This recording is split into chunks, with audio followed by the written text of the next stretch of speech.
Since ancient times, women have been the epicenter of their villages and communities around the world, and as such, have been gathering in council to discuss topics relevant to them. Here, we are masterminding and exploring these topics in a modern way with entrepreneurs, speakers, coaches, and just overall good eggs, pun intended. This is The Council.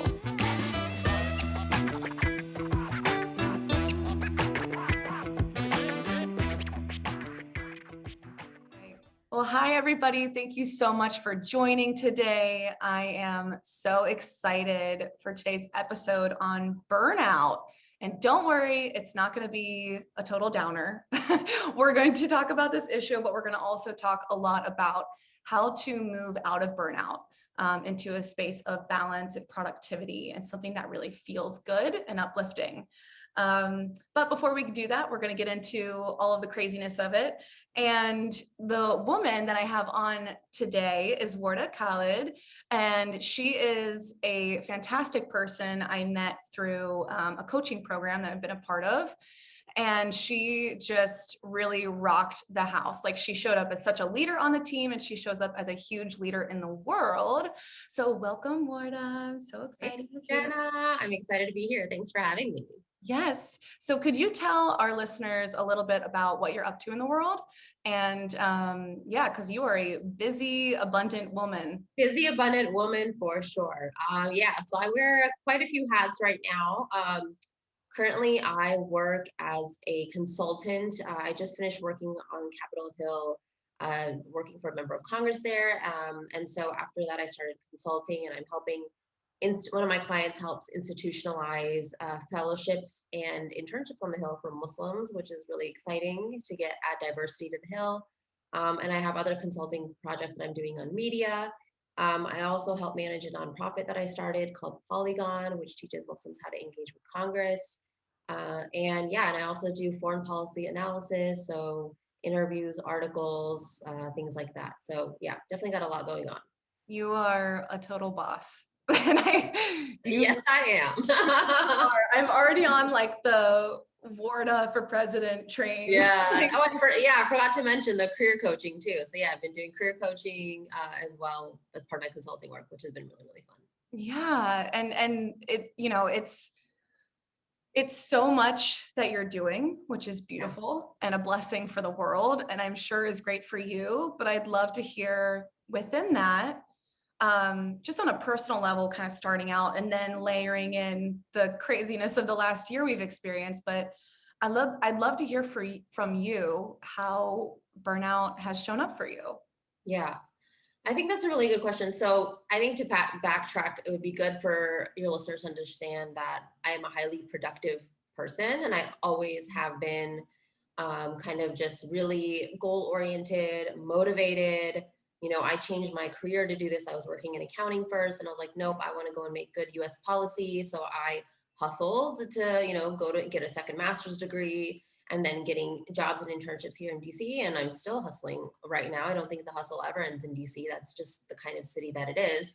Mm-hmm. And people are doing so many different things. There's no one career path. And while that's really exciting, that can also be very stressful because you're thinking about the next steps that you're taking. Is this going to get me to where I want to go? And you don't honestly know the answer, and you just do the best that you can. And so for me, having regular 9-to-5 jobs was a nice kind of way for me to do that, and then also be creative on the side. So I was still doing the nonprofit work. I was still, doing the foreign policy analysis and everything, and writing and doing TV interviews and stuff. And it was all fun. But with the burnout coming in, the pandemic coming in, especially around an election cycle, and me getting involved in a presidential campaign for the first time, I think that was the kind of, I don't know if it was like I don't want to say call to Jesus moment, but it was just kind of when everything kind of just happened at once. Mm-hmm. and I think that led to burnout. And so to give folks a timeline, I finished my Hill Fellowship in mid-October. I started consulting a little bit before that. And then in the summer, I had launched my career coaching videos, and I wanted to do this because, I had this really hard hiring experience in the summer, and I really wanted people, especially women and people from underrepresented communities who may not have the career skills to know how to handle situations like that. I wanted them to be empowered. And so I had added that to my plate by myself, which was great. And it was resonating really well with people. And, but it takes a lot of energy to do that, just like I'm sure it takes you a lot of energy to do this podcast. Mm. So I think doing that coupled with, still looking for full-time work, coupled with working on the presidential campaign, which was a lot of work, getting out the vote, calling people, getting yelled at on the phone by people, that you just want them to get out the vote and they're like, stop calling me. And, it's not always, I mean, sometimes you get great people on the other end of the line and then sometimes you don't. Right. And so then, when the election finally happened, it was contested for forever. So it wasn't like we could just be done. It was like, what's going to happen? Did he really win? And then January 6th comes and there's an insurrection and I live right by Capitol Hill. And, those are my former coworkers that, are working on the Hill right now. That was super stressful. And I remember that day I was applying for a fellowship and I remember thinking to myself, literally the world is burning outside and I have to do this fellowship thing because this is just how the world is. Like, they don't care that the world is on fire. Like, this is still due at 5 p.m. today. And I remember one of my friends was telling me she was doing an interview that day and she went into the interview and they're like, how are you? Just normal pleasantries. And then she was like, well, yeah, I'm a little kind of shaken up by what's happening outside. And they just kind of looked at her like, well, let's move on. What do you want us to do? It was so like no compassion. And that's how we've been operating, this whole time. And then so finally at the end of January, I decided to go home to Texas because I was just like, I'm very burnt out. I'm not motivated to do the things that I usually enjoy doing. I'm feeling kind of like hopeless, not hopeless, but it was just kind of like indifferent about everything. Like I didn't know how things were going to turn out. And that was, that's not my personality. And so I knew I needed some like time with my family to just recharge. And it helped a lot. It was really nice to get out in nature and the fact that it was a pandemic didn't help. I mean, I think that's the reason why it happened is normally I had these breaks to see my friends or to go on vacation. Like right before a quarantine started, I went to Morocco with my friends, which was really fun. And by now I probably would have done at least 1 or 2 international trips again. And so it was really hard. So I'll stop there. That was talking a lot, but yeah, that's kind of how it showed up for me, how it related to everything happening at once, plus pandemic. And I know I'm not the only one. There are a lot of people who have experienced burnout, if not once, maybe multiple times during this pandemic. So yeah, I'm really glad to talk about that. Yeah, absolutely. Thank you for sharing that because I think, a lot, I think as humans and especially like in our culture, it's just kind of like keep going, just keep swimming is the mentality that a lot of people have. And just kind of grind it out. And now there's this like encouragement to like everyone have a side hustle. And I used to live in DC, so I totally get it. Oh gosh, yeah. I have my side hustles there too, so I do get that culture and there's this like kind of like pressure cooker that we're all in. And I think sometimes we forget that this year we've been in a pressure cooker on top of our normal lives and things we experience in our jobs. And, even if it's funny because, a lot of businesses had a really tough time with COVID as far as losing business, going out of business, all those sorts of things. And there's people like myself where it was like, oh my gosh, there's more work than ever because of this, but there's a different level of burnout from that. So there's all of these different layers. And I don't think anyone's really been excluded from that. I think we've all been affected in a big way. And I think, and then, something that a couple of things that you brought up in there were how, the pandemic affects that burnout this year. And then there's this added layer of how the tension in our country and the things that are happening add that burnout because when you were talking, a lot of it was like, well, here's the things that I'm doing. Like, just these are the things that alone I'm doing. And on top of that, here's the added weight of stress or anxiety or worry or uncertainty that are tied to that. And for me, that's when the burnout becomes unbearable. Yeah. Like I can do the things, I can work a 12-hour day if I need to. Yeah.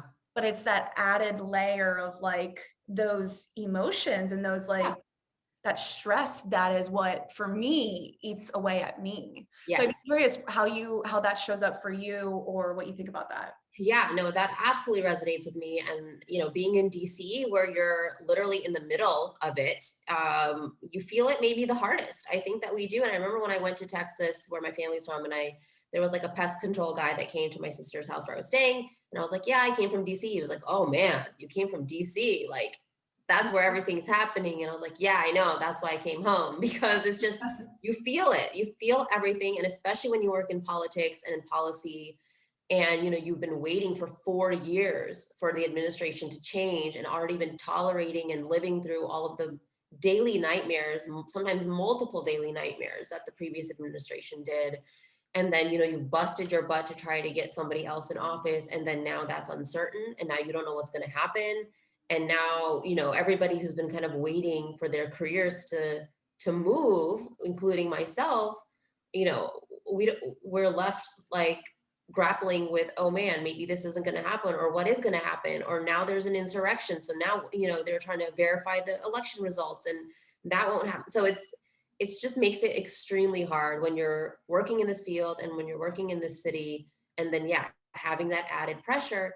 And especially for me, because I do foreign policy work, I mean, foreign policy is very much impacted by who's sitting in the White House. And I remember, after Obama was elected, and I went to, I think I was in Spain, I went that summer, and I remember everybody was really excited. Obama, they were like, Obama, Obama, and they were really excited. And then now, obviously, with Trump in office, people were not happy about that. And, you can go online and see all the articles people read and kind of the policies that he was espousing that, were not positive for the world. And then now it's like, yes, this president, no president is perfect, but at this one, maybe we would actually have a chance to make our case about a good policy that we want to see.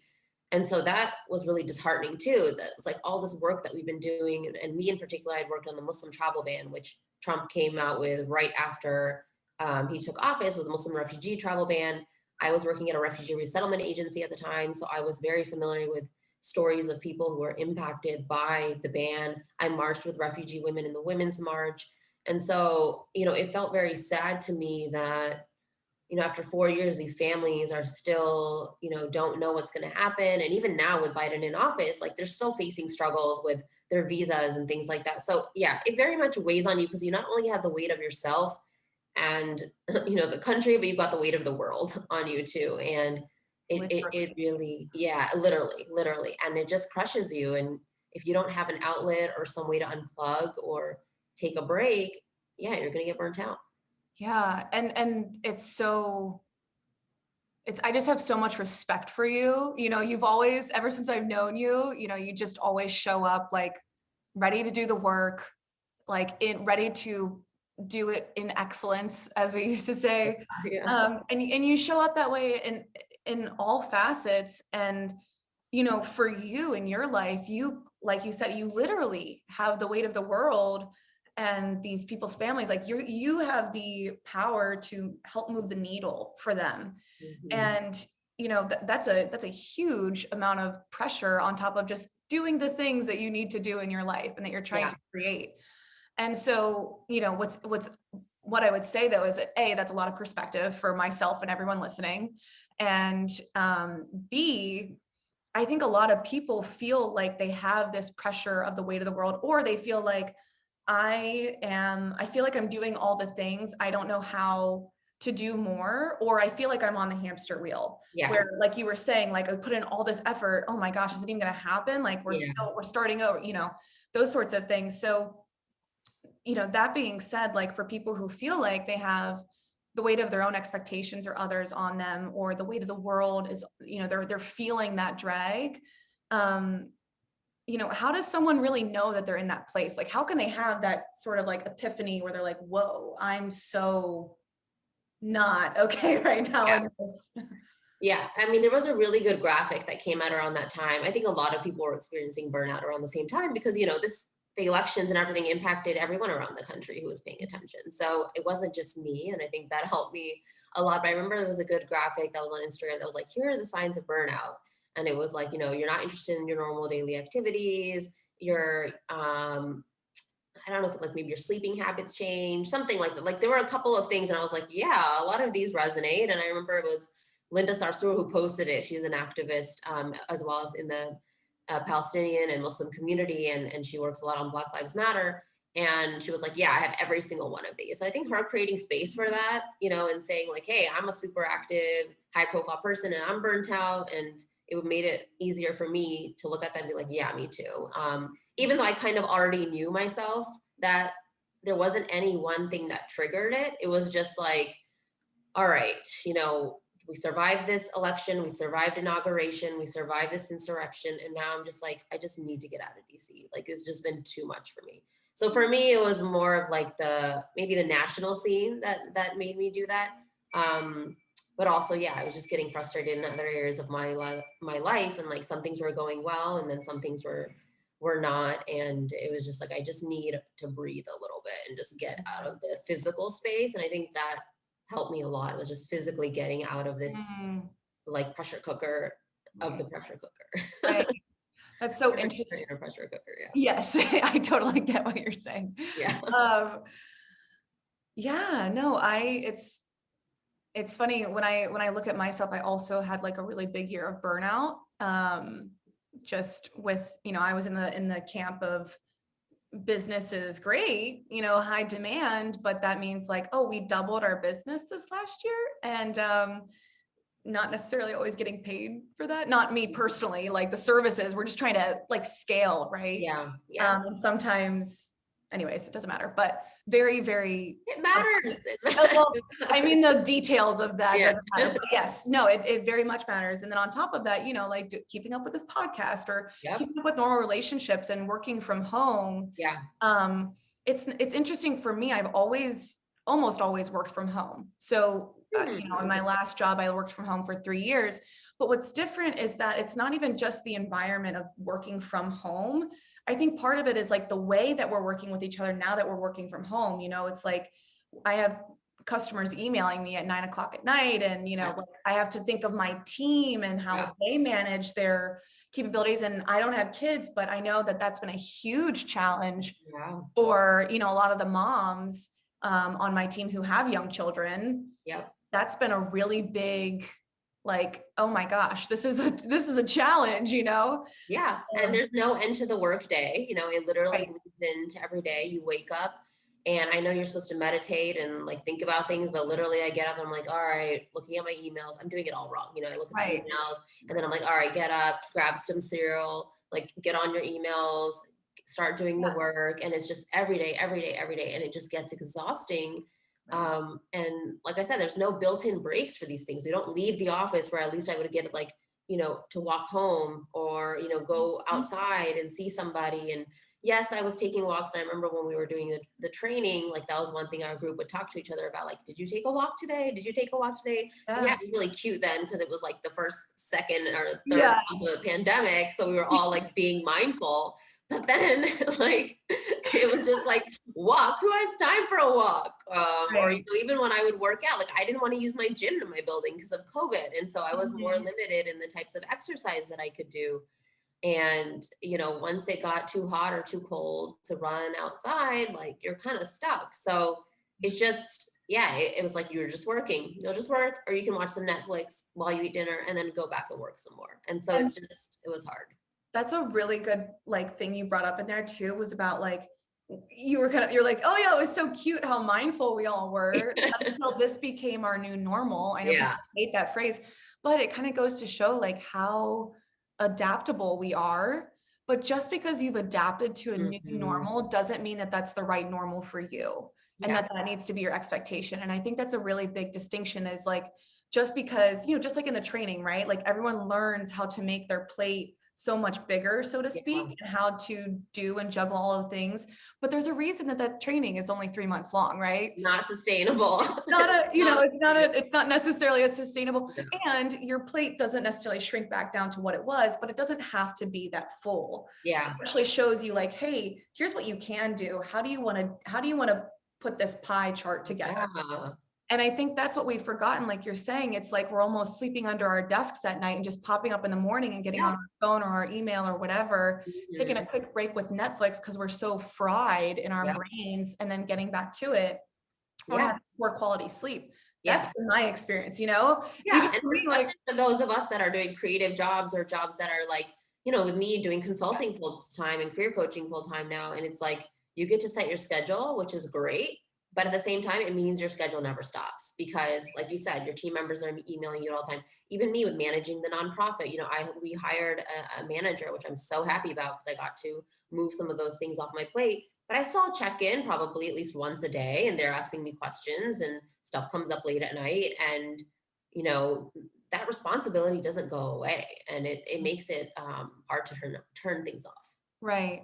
So what are well, actually, I want to add one more thing before we get Yeah. into like the flip on this. Yeah. The ladder out of the well, I guess.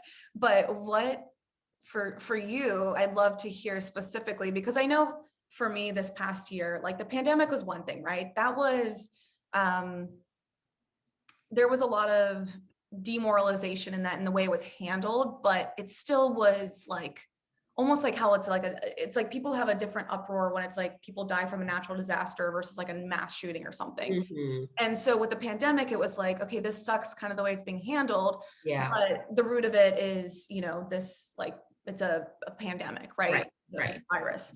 Right. But what I wanted to touch on was like everything that's happened in the country outside of that, with all of the protests happening in the late spring and summer. And, obviously with the insurrection, like that was a whole like crazy thing. But like, I think it really started back in spring and summer.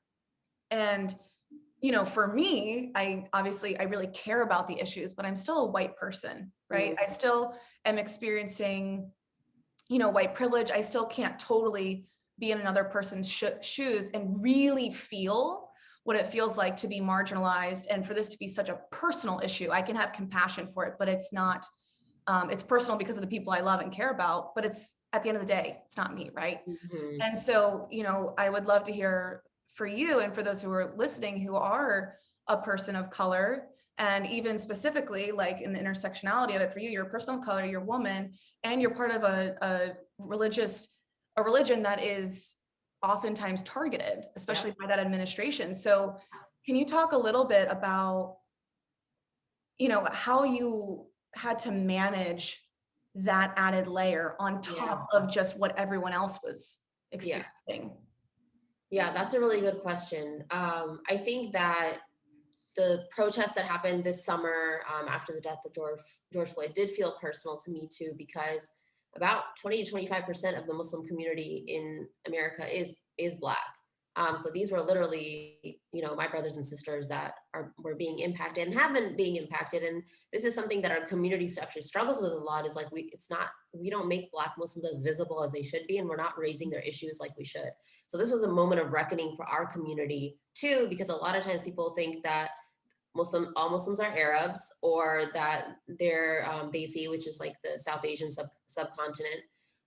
And those are the people that get a lot of visibility in the US, and get kind of, the leadership roles on mosque boards and institutions and things like that. So it was really a moment of self-reflection for our community, which I was happy that it happened. Unfortunately, it was the wrong way that happened, or a horrible way that it happened, but it was a conversation that we needed to have. And me being a leader in this community, yeah, this was something that another thing that I had to add a layer to add onto my shoulders of responsibility is, I have my own nonprofit. How are we being mindful of that in my own institution? What about when we're talking about events or things that we're doing in the community wide? How are we handling that? How are we handling, racism within our community? And so it was difficult, and we definitely don't have all the answers yet, and we're still working, and this is a conversation that's going to continue going, just like I think it is for people outside the community who are just dealing with this as Americans in general. Mhm. But I think that it was a time to put up a mirror to ourselves in the US and within our different communities in the US, and be like, okay, how are we treating our Black brothers and sisters? How are we treating minorities? And I would see a lot of posts from Black women, and they'd be, Black Muslim women, they'd be like, yeah, not only am I Muslim or like visibly Muslim, but I'm also Black. And that adds another layer of hardship and marginalization. And, it's absolutely true. And I think that we have to continue to work on it. And I think what makes me sad is seeing things like this and institutional racism. And I read the new Jim Crow, or part of it. It's a very heavy book. I haven't finished it, but learning how our incarceration and how this is a continuation of that and racism. It just makes it terrible. But I think that it also makes it just with what happened and bringing it to front and center. I think it showed that the country has had enough, and there are enough allies in this space where we know that it's not okay what's been happening. And I think it has motivated a lot of people to get engaged with this work, which I really appreciate. And I know for my community in particular, this was, like I said, something to reckon with already. And so it just heightened the urgency of that. Yeah, that's there's like so many, there's a lot of really interesting insight in there, because there is that added layer, like you said, of like even looking within the Muslim community, like how are we representing the Black members of that community? That's a really big point of intersectionality that, I think it's been something that, white people get to look at. Okay, how are we treating, what implicit biases do we have? How are we showing up in the world? How are we actually being an ally? And then there was that big change, that shift from being I'm not racist to being anti-racist. Yes. And there's like that kind of like pressure on everybody to like, okay, I'm not just going to take the day of Juneteenth off in observance and educate myself. I'm going to include diversity and inclusion training at my company, Yes. or I'm going to be conscientious of who I'm hiring. So those sorts of things. It's interesting. Well, it's obviously like in your community having to do those things as well. But for you, like on top of everything, and also being a person who experiences that themselves, like how do you manage how did you manage that what could contribute to the burnout, doesn't make it like right or wrong. It's just like how it inevitably is going to, it's a lot of pressure. Yeah. So for me, it was about raising awareness in my community, and that was kind of what we were in a pandemic, and this was at the very kind of beginning. So I didn't personally participate in any of the protests because I was like, we didn't have any data on, what happens when you go outside, and then also just seeing what was happening with, the cops and how horribly they were treating people who were protesting. So my thing is kind of raising awareness, sharing resources for people that they can learn about what's happening. I mean, I'm very proud that the Muslim community is the faith community that supports Black Lives Matter the most. So I'm very, like I said, because it's a huge chunk of our population, it makes sense of why, especially because we are the most ethnically diverse faith group in the US. So that means that there's a lot of people who are paying attention. And so that means that I get to use that time to raise awareness about what's happening, provide links to charities that people can donate to that are doing this work. I think there was actually I don't know if it was like Majority Black Mosque or something. I remember I shared, they were doing like a GoFundMe. I mean, it might've been George Floyd related. Like, I think it might've been related to his family or something. And so I remember I shared that on social media because I heard about that. So yeah, a lot of raising awareness, a lot of also educating the elders in our community. Sometimes immigrants are not the best when it comes to being anti-racist because they carry kind of these racist ideas that they carry from their home countries. And then they bring it here and they're like, well, yeah, like, yes, I'm discriminated against, but it's not to the point where like a Black person would deal with it, right? And so teaching the elders in our community about what it means to be anti-racist and what they should speak out against and what they should be looking for when they are leading our institutions was, I think, another added thing that I was working with and raising awareness about. And like I said, the work still continues and we're definitely not perfect right now. But I think that people are moving in the right direction and it's gonna take a lot of work. But yeah, personally, I tried not to focus on myself during that time. I tried to really focus outward on my Black sisters and brothers and my circle of influence and what I could do, because I, Wardah Khalid myself, was not going to solve this centuries long problem that the US had And and if I was gonna even think about that, I would definitely like die in a ball of depression. So I wasn't going to do that. So I was like, okay, what can I do? I'm literally sitting here in my window and I see Black Lives Matters protesters walking by and I support their cause, but what can I personally do in my circle of influence to help? And I remember you guys did a training with Nafi right Yeah. after, and I remember it included links to resources and things like that, and I shared a lot of those Mhm. because I thought it was so good for people to know and hear about.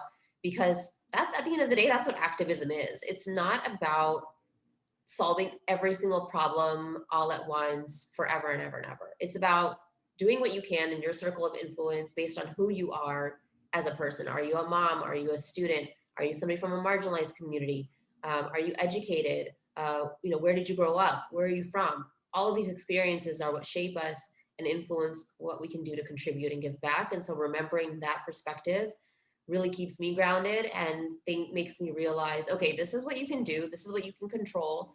And then after that, support the organizations that are doing broader work and get involved as much as you can, but you're not going to be able to solve it all, and you're not going to be able to do it alone, and you're not going to be able to do it overnight. Yeah. And I think what's really important is that emphasis on those things at the end, which may sound like, oh, shucks, discouraging, because it Yeah. may make someone feel like small, but it's actually like, no, the pressure is not all on you, and you can be Mhm. part of the cause, and you can contribute, and you can find what's the best lane for you to do that in. But you're going to need support. You're going to need a team. You get to Yeah. enroll other people in that. And something you said that, when dealing with like, how burnout shows up, and finding productivity and still being productive through that, like it goes back to that phrase that I think we would always say which is when in doubt, focus out. Yeah. We use that in the coaching world a lot, just to like kind of power through. And it doesn't mean that you ignore what's coming up for you. It's just that in that moment to really support, or when you don't know how do I help, when in doubt, focus out. Stop Yeah. worrying about how you're showing up and think about, what can you do to be in support. And also, kind of bringing it back to like our topic more so, and for everyone, is that like this 2020 and continued on, it's been longer than 2020, but I think we Yeah. can all agree that 2020 was kind of like really the catalyst Yeah. for waking up. Mhm. Whether and I think about the work we do in coaching and even in the trainings, right? A lot of it is, this is the first time people are becoming aware of things that can be a hard pill to swallow. It may be feedback on, hey, to 7 strangers, the way that you're showing up is exactly the same. You're disconnected, you seem passionless. Or to some people, it's finding out that actually you're a really joyful person, or you're a really loving person, or you're really worthy of having it all. And those sorts of wake up calls for people can be exhausting. Yeah. I think about, even like, I'm one of those people, when I wake up in the morning, I'm not jumping out of bed. That's not Yeah. me. Yeah. I'm like the first like 20 to 30 minutes, I'm like grogging, I'm slow. Nice Everything, news. I'm the everything, sweetener. yeah, everything is painful. I wish I could go back to sleep because everything was easier and I was dreaming and blah, blah, blah. But then, I get into my day, I take that first productive step, Yeah. and I feel a little bit better. I feel a Yeah. little bit better about it. But this waking up is exhausting to people. And I think for people who've been awake, it's Yeah. exhausting to go around and, hey, listen, wake up and let me tell you Yeah. all about it. And like, that's a lot on people too. There's been a lot of burnout for people in educating others, Mhm. and being, making all the calls, and being, chewed out on a phone call by someone from trying to get them to vote, or whatever the thing Yeah. is. So I think in general, waking up is exhausting and lead to burnout. But what I would say is, like, let's talk about the creative ways of how, okay, I get it. I'm in burnout, and that may show Mhm. up by, I just feel like everything I'm doing is like, for me, it shows up like I will, at the end of the day, whenever I call it quits, I Yeah. just am sitting in front of Netflix, Yeah. and I'm just like eating whatever is like the quickest Yep. feel good thing, because it is mindless. Yeah. Or it shows up in, I'm moving so quickly, I can't even tie my shoes right because I'm moving at such a fast pace. Yeah. And so I want to talk a little bit about, like, how do you keep that productivity going, or a certain level of it, and still have the grace and compassion to be balanced within yourself? Yeah, that's a good question. And I think that I want to start by talking about tying productivity to self-worth, because I think that is something that really came up for me during this pandemic, and realizing that that is something that I was doing. I would pride myself on being a highly productive person. I have a zillion side hustles, and I still make time for my friends and my family, and generally just a happy person that enjoys having a very abundant life. But I think what the pandemic made me realize, and I like that how during the pandemic everybody became mental health experts, because Yeah. we're all like reading all these like memes and graphics about our mental health. So Yeah. I'm very grateful for the mental health experts that use this attention to educate all of us. But one thing that personally resonates with me is about productivity and self-worth, or tying your accomplishments to self-worth. And what do you do when you're not as productive during the day, or like literally all you could do was get through the day and like do a load of laundry? And then like, what does that do for your self-worth? And for me, I'm still a work in progress, I think, but learning to separate that and not tying my accomplishments to my self-worth, or thinking like, oh my gosh, I'm not getting very many job interviews right now, like I must be a horrible person, or I'm just like not worthy of things, or whatever it might be, or I didn't get everything done on my to-do list today, I should just give up on life or something. So I never got to that point where I was so disconnected, where I would get, or too connected to it, where I would give up everything and my self-worth. But it was a thing of joy, or pride, or to have these accomplishments, and would make me feel good about myself. And learning, I think, through the training that we did about my own self-worth and being a worthy person, regardless or outside of all the things that I do, just for who I am as a human being. I think this pandemic was really a good training ground, or a lesson for me to practice that, because we didn't have, things were not normal. Things didn't move at a normal pace. I remember I was looking for a job on the Hill around that time, and like nobody was hiring. Like they just weren't hiring because of the pandemic. And what do you do at that point? Do you think that you're an awful person because you're not getting interviews? No, because the interviews literally are not happening. And so it made me like learn to disconnect those things, and really think about, okay, like who am I as a person? And like, yes, I'm highly productive and I do all these things, but this is not all who I am. And I think that really helped me. And like I said, I'm still learning and practicing that, but I really appreciate that the burnout gave me a space to really do that. And sorry, the pandemic gave me a space to do that, as well as the burnout, because the burnout, by the time that the burnout happened to me, which was like a few months ago, I had learned enough to know, like, yeah, this is not you. Like, this is stuff happening. You just need some space. Just physically need some space. But yeah, so I think that is kind of that, having that perspective in mind really helped me kind of get through it, I guess you could say, with grace, or just with consciousness. I got chills when you were talking, because I mean, like we're of the same breed in that sense, for sure. Like we're both those like high achieving individuals, highly productive, but a lot of people like that. We tie our self-worth to those accomplishments. Yeah. And as soon as we achieve it, it's not even like we bathe in the success of it. It's like we're on to the next thing. Because it's this constant seeking of that accomplishment that equates to our worthiness. So it is a lot of work, and myself included, very much a work in progress with that. And I think a lot of people that are probably listening and who are in they're interested in growth, they're interested in personal development, they're interested in bettering themselves as an employee or an entrepreneur. Like this is a very real, kind of like sub-pandemic that we experience as well, when it comes to worthiness. And it generates that burnout, because if you're never stopping to really acknowledge yourself, then you're never good enough and you're always in scarcity, and it just contributes to that feeling. So, it sounded like for you, one of it was really just like literally slowing down. Like you took yourself out of DC. Yeah, I took myself out.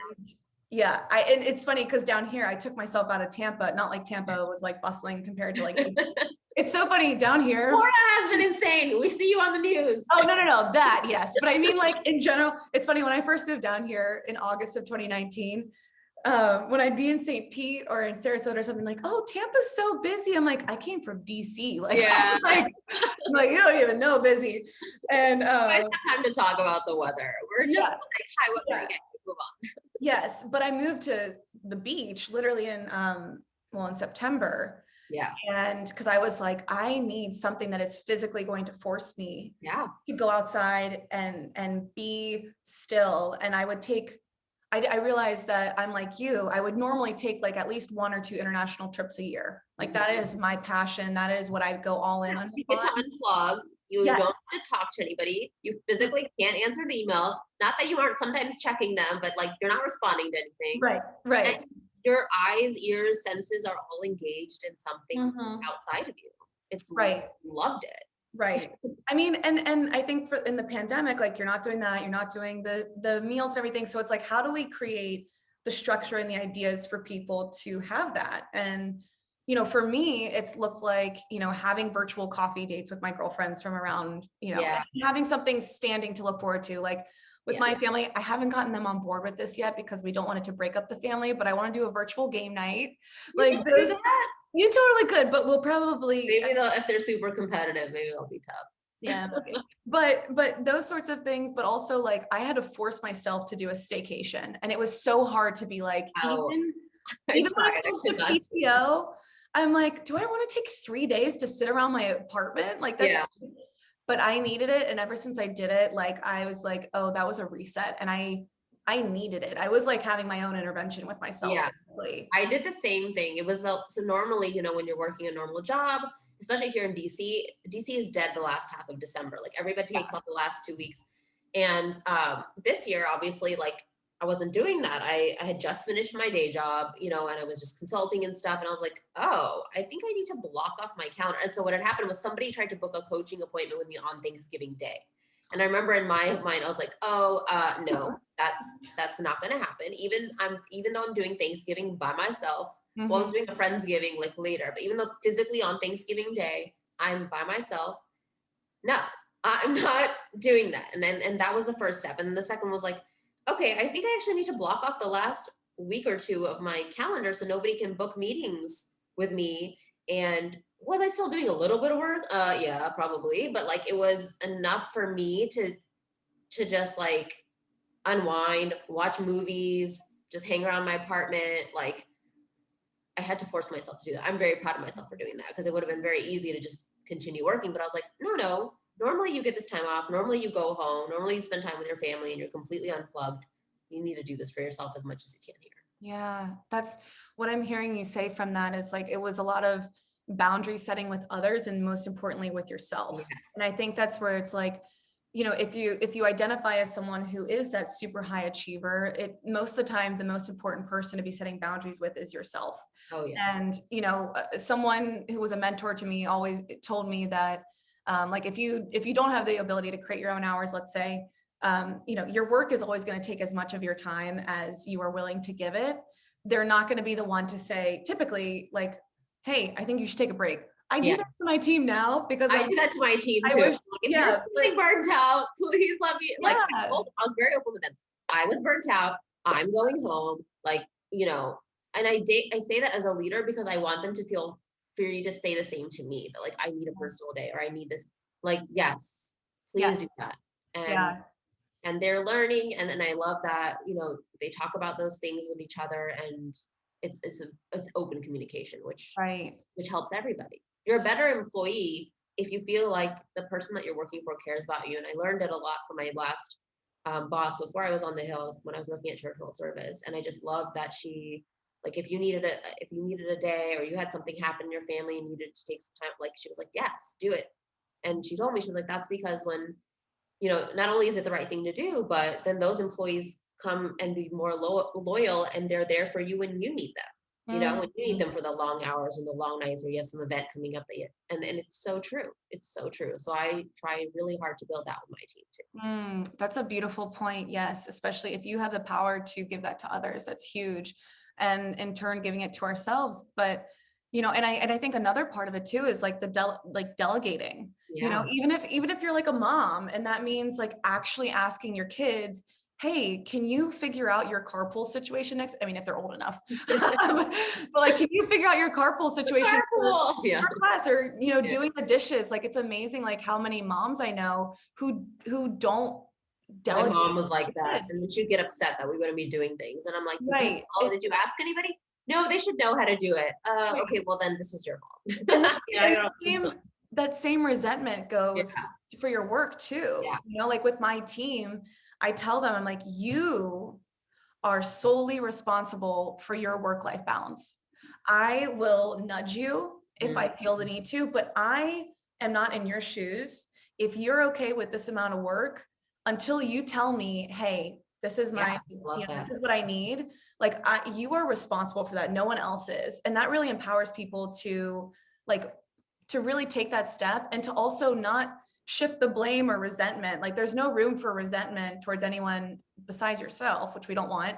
If Yeah, you're standing as like source and responsibility for, you know, your schedule, your balance, your, you know, your productivity. yeah. So We like, can't be a victim of our own lives, for sure. We have to be empowered, and we have to think that we have some semblance of control. Otherwise, it's just going to be terrible. Like you're just gonna not only burn out, but you're just going to get very depressed and yeah, withdrawn, and yeah, it's not fun yeah. to be. So what are some of the small things that you do to kind of keep like balance in your day? Yeah. So one thing that I've been doing a lot lately, probably after the election, I unplugged a lot from social media, specifically Twitter. I used to be one of those people. I even made my Twitter private because I was just like, let's just. Not only am I applying for jobs and things, but also, it encourages me to be less active because I'm like, well, who's going to see this? If I'm not, because it's private now.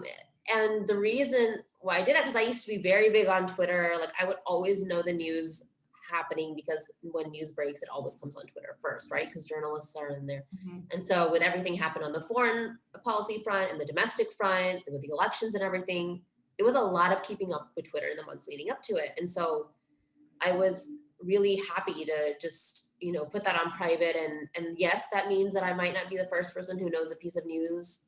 And that's okay. I'm okay with that because that gives me more time to collect my thoughts. Then, and if I want to talk about it somewhere, I can.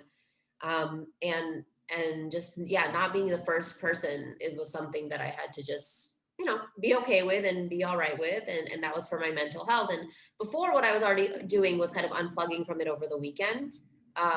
But now, because everything had just kind of come to a head with everything happening, it was just too much. So that was one thing that I um, do. So specifically news, I think, is what for me is what I needed to do.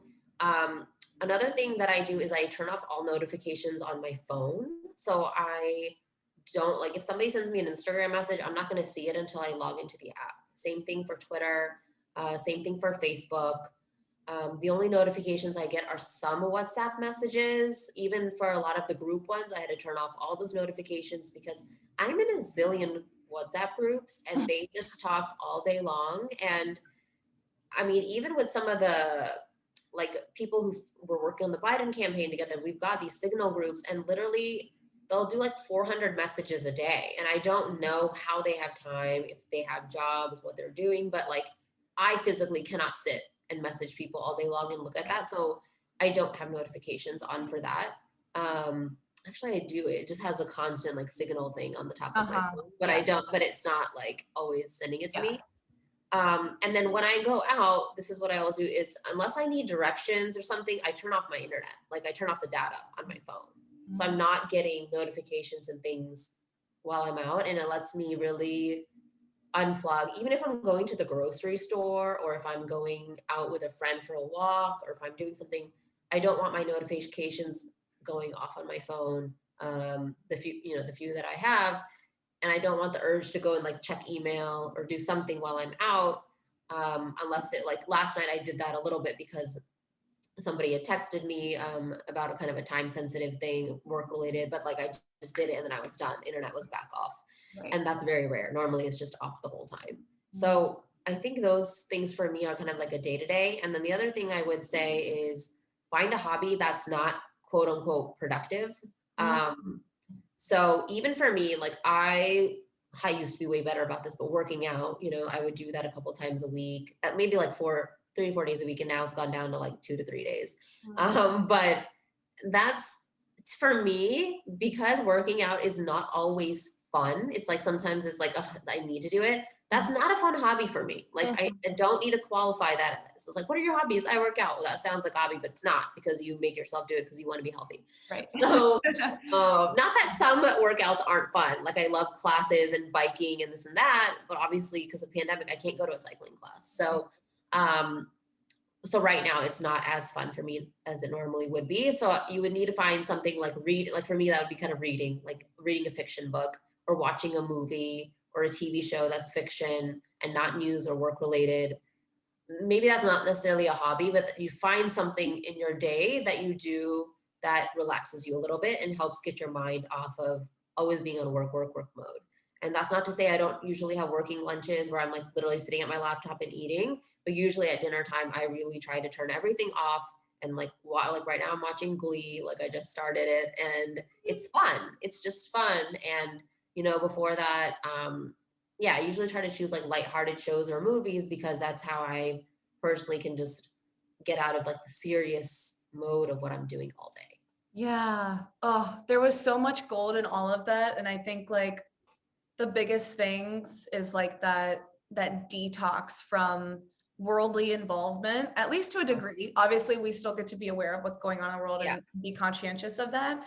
It's not to like totally hide away from that, but it's that, do you really need to watch the news like first thing in the morning while you're drinking your coffee? Can you take 30 minutes for yourself to just get settled into your day, set your intention for your day? What is it you want to create? And that's one of the things I loved about the trainings is those like morning Go notes. back and do that. Yeah, when we go do, I know, I like, sometimes I miss those. I'm like, oh, Yeah. I love texting the whole group, like, okay, this is my intention for the day. And then you have your list of things that you get to do. And it just really keeps you on track. And then you've got that evening check-in.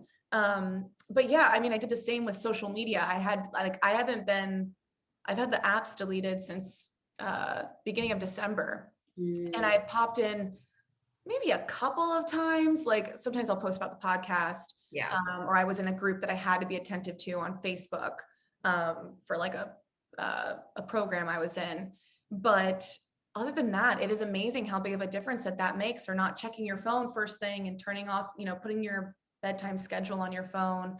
And also the notifications, like that's a huge thing. It's like a constant interruption to your day. So being able to just turn that off and not feel like, you're doing anything wrong if you set expectations with everybody and boundaries with them and yourself, like that's huge. Yeah. And those little things, it's like, they feel like, I know for me, it felt impossible to give up social media. And then when I did, I was like, oh, I don't even actually miss it. Like, this is wild. I'll be back, but I thought it was going to be to January and it's April and I still am like, good. Yeah. I'm surprised at how long I've been surviving without being super active on Twitter. Yeah. So yeah, you can do it. It's just like detaching from some of the things that we feel like we have to do. Yeah. And baking in like those hobbies, like you said, and it doesn't have to be like, oh, my hobby is I'm learning Spanish. Like that's great, but like if you're not having fun, that's not a hobby. You're just dressing up another productive task into a hobby. I did that with playing the ukulele, which at first it started really fun. Yeah, it was super fun.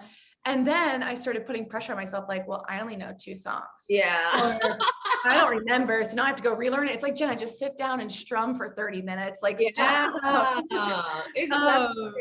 But it's those sorts of sneaky ways we get to be like conscientious of it. But yeah, for sure. And once I get vaccinated fully, I actually got my first shot on Sunday, so I'm really excited.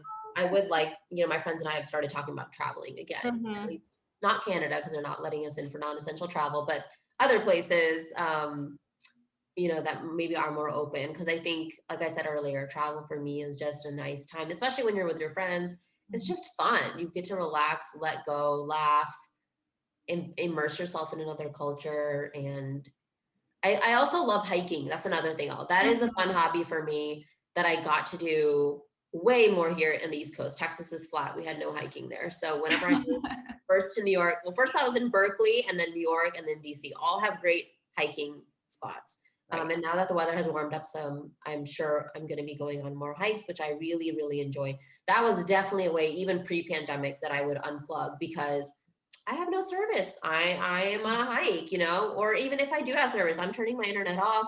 I'm focusing on nature around me. I'm really taking it in and breathing and just enjoying being completely disconnected till I get back to the city. So that's something you could definitely continue. Yeah, being in nature, Yeah, that being is in nature. absolutely. And one thing I noticed that I started to do in nature, but now I just bring into my day to day is Mhm. when I'm having a moment of just like, oh my God, I'm so overwhelmed. I'm so stressed. Like, what do I do?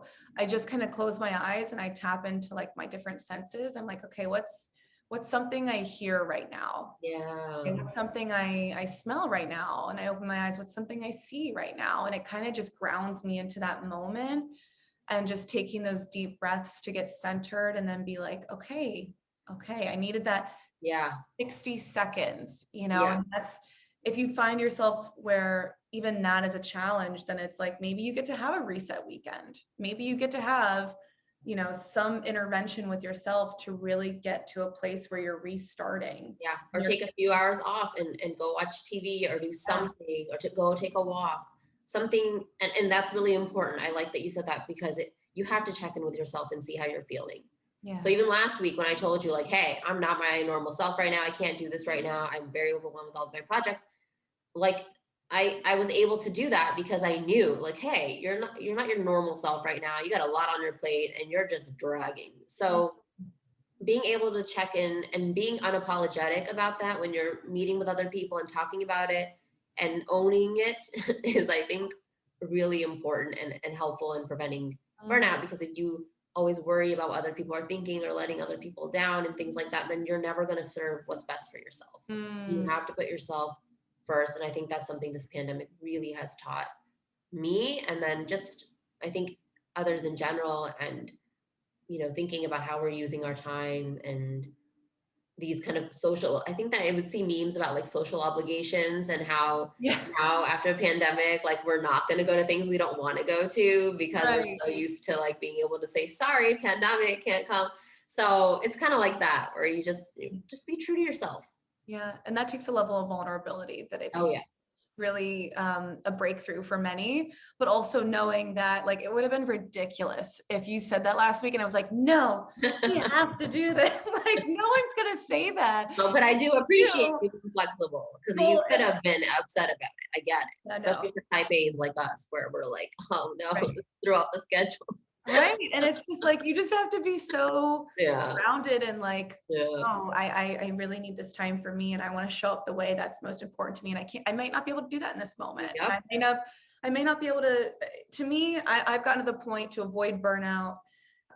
Unless I'm a full body yes, I'm a no. And that yeah, doesn't mean that if something I'm afraid of something, or yeah, if it's like a breakthrough and I'm a little nervous about, it's not that. It's more yeah, so like committing to projects and things like that I may want to do, but there's something in me telling me, hey, mhm, maybe not right now. Like if I'm not a full body yes, I'm a yes, no. And that's not for everybody. Because again, there's a beauty in getting out of your comfort zone. But when yes, it comes to burnout, and you yeah, are looking at your priorities, like that's what I get to do. But agreed. Yeah, I'm working on that too right now, actually, for myself, and especially deciding with like job offers and things like that, and like deciding, do I feel fully excited about this, or am I just wanting to do this because it would be a job, and and I'm kind of like tired of looking or something like that. So that's why, yeah, tapping into that passion and yeah, being full body, yes, I love that. Like that's yeah, definitely real resonating for me right now. I love it. Oh my goodness. Well, this was so nice. And I think my kind of biggest takeaway is that like we're not alone in No. this. This is definitely something that a lot of people experience. And there is a way to combat it and, still be that productive person that we identify as being, but still having grace and compassion Mhm. and love for ourselves showing up. So thank you so much, Wardah, for coming on and talking about this. And even more so, thank you for everything that you're up to in the world and the way that Aw, you show up. thank you so much for having me. I love this conversation and yeah, please keep sending me good prayers, good vibes my way, because I certainly need them for all the work that I'm doing. And same for you. Thank you for hosting this and creating space for this. I love that you're focusing on these topics because this is stuff that we don't normally hear about, and it's important to know for our own wellness. So I appreciate you creating that space. Yeah. So where can everybody find you if they'd like to follow? Yes, so I am still active on social media, Instagram probably the most. My Instagram and Twitter handles are at my first name, last name underscore, so Wardah Khalid underscore. And then I'm also on Facebook. It's facebook.com/Wardah Khalid 55. And then I have a website, wardahkhalid.com, where you can go and see kind of the articles and stuff that I've written and media hits and things like that. So however you choose to connect, I'm happy to do so.